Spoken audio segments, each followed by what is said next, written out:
Hey everyone, the chances of a global third world war have never been greater. And the chances of a nuclear confrontation with nuclear weapons in Eastern Europe as well as around the world, again, haven't been greater since the Cuban Missile Crisis. We are having some amazing admissions by some of the politicians in Europe admitting that troops are already on the ground in Ukraine. And also that we're hearing from the Russian president that is unacceptable and that could lead to nuclear strikes.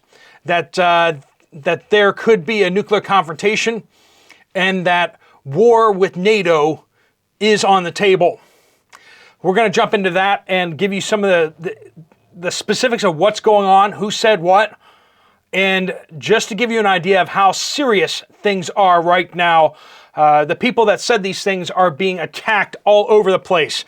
The fact that the German Chancellor Olaf Scholz said some things and now he's being attacked for gross mishandling of intelligence.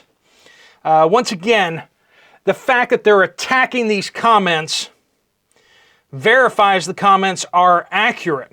They're not being denied. They're just being said, you shouldn't have said that. And this is very serious, friends. And let's jump into it. Welcome to the Poplar Report. I'm Steve Poplar. I'm an accountant by trade. We do keep track of what's going on out there that could affect you here in America, you in the UK. We've got a bunch of viewers down in South Africa, viewers in Australia, viewers in New Zealand. Let us know down in the comments where you come from if you feel comfortable doing so. You can be very general or vague if you want to. But let us know how far spread the concern is for what's going on out there in the world. Now, I guess there's probably some pockets out there in the world where everything is wonderful and peachy and there's no concern whatsoever over a global conflict. But I imagine that those places are very isolated and they probably don't have internet. So what triggered all this? On February 26th, German Chancellor Olaf Scholz said that target control and target control assistance was being provided directly by British and French troops on the ground in the Ukraine. He said basically that German deployment of their weapon system, the Taurus, was not possible because they would have to deploy, like the British and the French, target control as well as operators on the ground. And this is, everyone went, wait, what? You're saying that the British and French are operating the long-range missile systems? That they're assisting in operating the long-range missile systems? That they are doing target packages? That they are helping the Ukrainians hit their targets? The fact that these missiles are flying deep into Russian-controlled territory and taking out things and people. And we have the German Chancellor saying, well, guess who's at the button? British and French troops. Now, the Financial Times got an anonymous senior European defense official to say, quote, everyone knows that there are Western special forces in Ukraine. They've just not acknowledged it officially. And it's what I've said for a while, is that, of course, U.S. special forces are in Ukraine. Of course, NATO special forces are in Ukraine, wearing, different uniforms or no uniforms at all. That's a given. I mean, it's not like controversial at all, as the European defense official said. Everybody knows it. Both the Russians know it, and all of our allies know it, but there hasn't been any official recognition of this happening. Even the UK Defense Ministry has acknowledged that there are a small number of UK troops in, and they said mostly in training capacities, which you kind of go, and what other capacities are they in there? So we have the UK admitting that they have troops in Ukraine. But of course, when the German Chancellor says that the UK has troops in Ukraine. You should just see the landslide of UK media attacking him for being incorrect and being off base and misunderstanding the information and spouting dangerous propaganda. Of course, we're being told that the guy who mentions that this is happening, he's dangerous. The people that are sending Western troops into Ukraine are not dangerous. No. They're level-headed, rational people.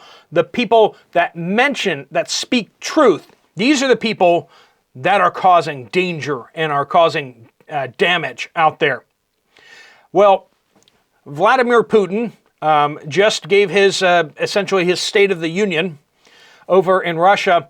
And some of the things that he said was that Western countries need to remember that while Western munitions, missiles, are reaching into Russia and attacking targets, that Western countries need to be reminded that Russia also has weapons that can target these Western countries' territories. So that's pretty much a flat on the table threat that potentially nuclear strikes or missiles could be launched at NATO bases or NATO facilities or even infrastructure inside the European Union or potentially even the United States. This is, up till now, I think that Russia has definitely hesitated to do that because that would mean open declared war against NATO, which there are a lot of people in NATO, the North Atlantic Treaty Organization, that would just love that. I mean, as sick as they are, Nikki Haley would she would jump up and down with her pom-poms if there was open war with Russia, of course. There hasn't been an armed conflict that she was not excited about. But cooler heads, even President Biden realizes that would be a bad idea. And so if even he realizes that's a bad idea, scary the folks that think that that's a great idea. But nuclear confrontation. Incidentally, we just had leaked, it was leaked from Russian Defense Ministry, and they accidentally leaked some information about what would be the threshold for them utilizing nuclear weapons. Like I said, leaked. The timing is impeccable. It has now been published out there by Western media.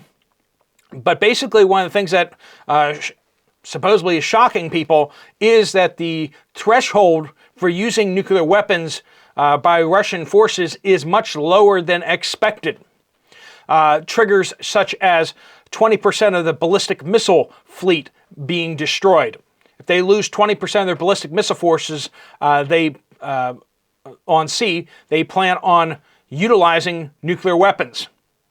They also said that any territorial incursion, any foreign soldier on Russian soil could constitute an acceptable reason to deploy nuclear weapons.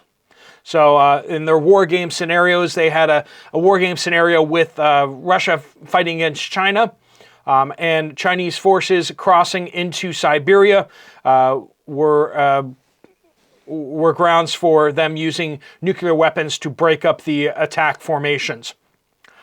Now, one of the things that you need to consider is that parts of Ukraine, Russia is claiming are Russian right now.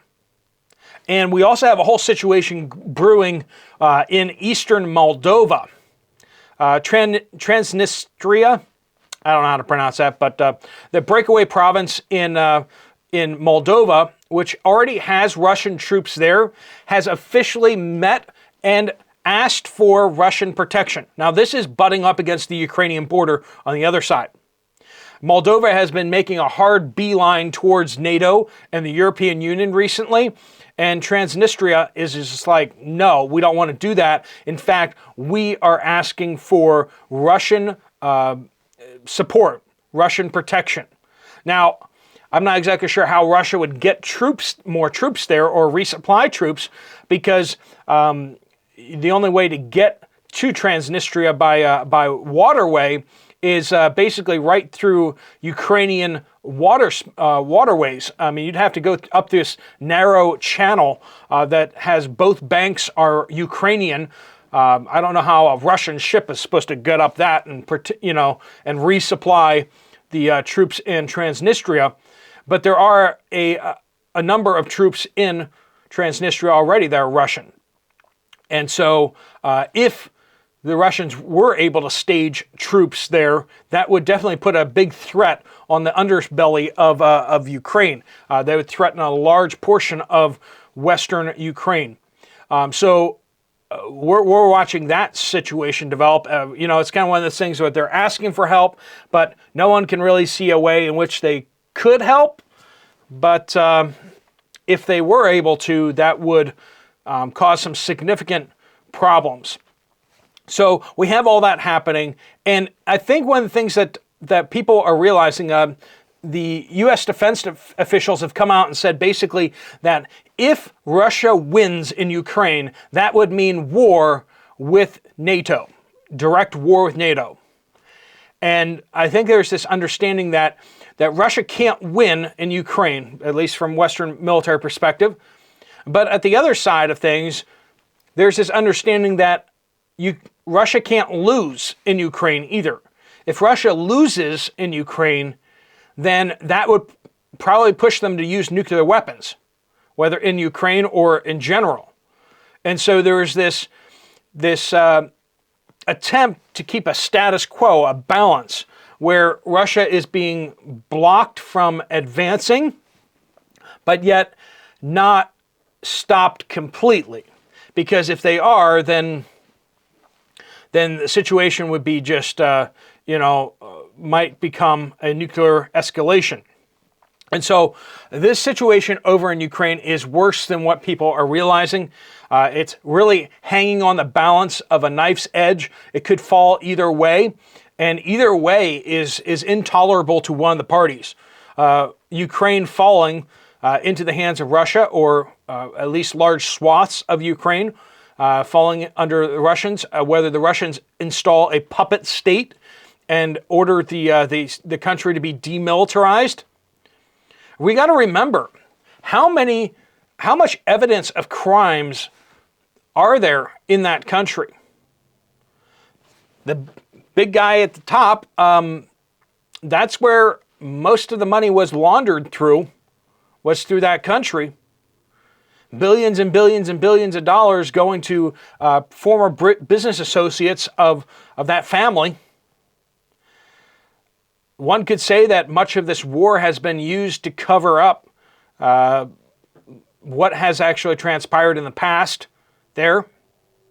So if all that falls into the hands of the Russian soldiers and Russian politicians, will that be used against people? Potentially. So to them, the thought of losing there is unthinkable. That would be, is that possible for Western powers to accept? And it seems like what they're saying, at least out loud, is that they would not be able to accept that would be intolerable. But you look on the other side of things, and you look at the other side, and they're saying that losing there would also be intolerable. And that's why people are seeing this high potential of this situation eventually spiraling into a direct confrontation between the old Soviet Union and NATO, right? So when it comes down to it, we have troops from Western powers confirmed in Ukraine, not frontline combat soldiers, but apparently they are assisting in the operation of long-range missiles that are being used to attack not only Russian forces that have invaded, but also Russian refineries, Russian Navy ships, and those type of things, as well as bridges. So attacks on Russian civilians have been carried out by these soldiers from France and UK. So that is definitely a major escalation, and how that gets handled in the coming days and weeks remains to be seen. But like I said, the situation is extremely dire, and the potential for World War III spiraling out of control here is very, very real. All right, friends, let us know where you're from down in the comments down below if you haven't already. Thanks so much for watching. If you want to check out another video, there's one right up here. I'll see you over there, or I'll see you guys later. Steve Poplar of the Poplar Report, out.